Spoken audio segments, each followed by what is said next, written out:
ابھی تک خان صاحب جیل میں گئے، کوئی بے شرم بے حیا نکلا باہر، کسی کو تکلیف ہوئی، کسی کے چہرے پہ آپ نے غم دیکھا؟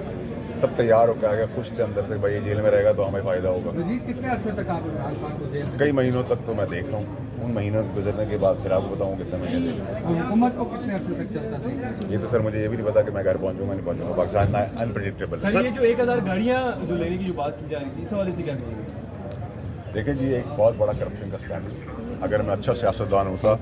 تو میں اسکینڈل ہونے دیتا اور پھر بچاتا اچھی طرح، لیکن کیونکہ ہم SIFC کے پلیٹ فارم پہ دیکھ رہے ہیں، ہم نے پاکستان کو نقصان سے بچانا تھا، ہم نے ایکشن لے لیا اس کے اوپر۔ یہ ایک ٹیلر میڈ مرضی کے تحت کہ آپ کے کپڑے اس کلر کے ہوں گے، فلانے جوتے پہنے ہوں گے تو آپ کو یہ ملے گا، اس میں کمپٹیشن نہیں ہوا ہے۔ 384 ارب FBR نے ریکوری نہیں کی ہے، اس ناکامی کے اوپر ہم اس کو 6 بلین کی گاڑیاں دیں، اس میں 1 ارب کی چوری دیں، اس کے نقصانات فیول کی مد میں، مینٹیننس کی مد میں 2-2.5 ارب دیں تو 10-11 ارب روپے چونا لگنے تھے پاکستان کو، تو یہ پاسبل نہیں ہے۔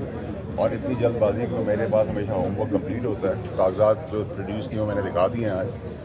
اس میں 10 کو ایک خطا ہے اور 10 ہی کو آرڈر ہو رہا ہے، اور پیمنٹ دینے کی جلدی پاکستان میں اس زیادہ میں نے نہیں دیکھی۔ اور آپ نے خود دیکھا ہے کہ نہ FBR کا کوئی جواب تھا، نہ باقی ڈپارٹمنٹس کا کوئی جواب تھا، اور سب یہی کہہ رہے تھے کہ بات ٹھیک ہے۔ اور نون لیگ کے اپنے ممبرز جو بیٹھے ہوئے تھے انہوں نے کہا کہ آپ پاکستان کے لیے ہمیں ہیلپ کر رہے ہیں، ہم اس کو اپریشیٹ کرتے ہیں، اور انہوں نے بھی برملا سب نے ساتھ دیا اس کا۔ تو ہم نے لیٹر لکھا اس کو انیشلی پل آؤٹ کیا جائے، روک دیا جائے، اور اگر وزیر اعظم کو خط لکھنا پڑا ہم لکھیں گے، جانا پڑا وزیر اعظم صاحب کے پاس جائیں گے، چوری تو یہ نہیں ہونے دیں گے، جس کے لیے جو کرنا پڑے گا میں کروں گا۔ میں نے ایسا ہی ایشو تھا جو ریورس کیا تھا بجٹ کے ٹائم پر، میں نے ایسا ہی ایشو تھا جس کو رجسٹ کیا تھا اپنی گورنمنٹ میں، یا اپنی مرضی کے اسی طرح کے چور بازاری کے کاروبار اور خط و خطابت نکلے، تو اتنا اوور سائٹ ہو نہیں سکتا۔ اتنی ٹیکنیکل ٹیمز ہیں جن کو کچھ پتہ ہی نہیں کہ گھاس اور بسکٹ میں فرق کیا ہے، تو آپ تو سوچ لیں کہ اگر اس پرچیزنگ میں یہ چیز نکل آئی ہے تو جب باقی چیزوں میں میں گھس رہا ہوں، آئندہ آنے دنوں میں آپ کو چیزیں دکھاتا رہوں گا اور پاکستان کو نقصان سے بچاتا سر، رہوں گا۔ یہ سینیٹرز کی تنخواہیں بڑھانے کی بات چیت چل رہی ہے اور بل بھی پیش کر دیا گیا، اس معاشی مشکلات کے شکار ملک میں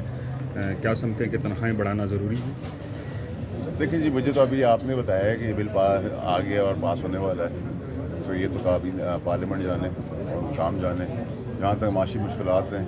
معاشی مشکلات ہیں، ان میں بہتری آ رہی ہے، اور اس کا سہرا SIFC کو جو ہوتا ہے، اور گورنمنٹ جو ہے اس کے اندر کوئی ہرڈل نہیں بن رہی،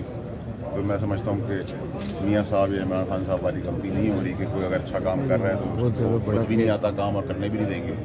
تو یہ اچھا اقدام ہے اور پاکستان کے لیے اچھی خبریں آ رہی ہیں۔ اور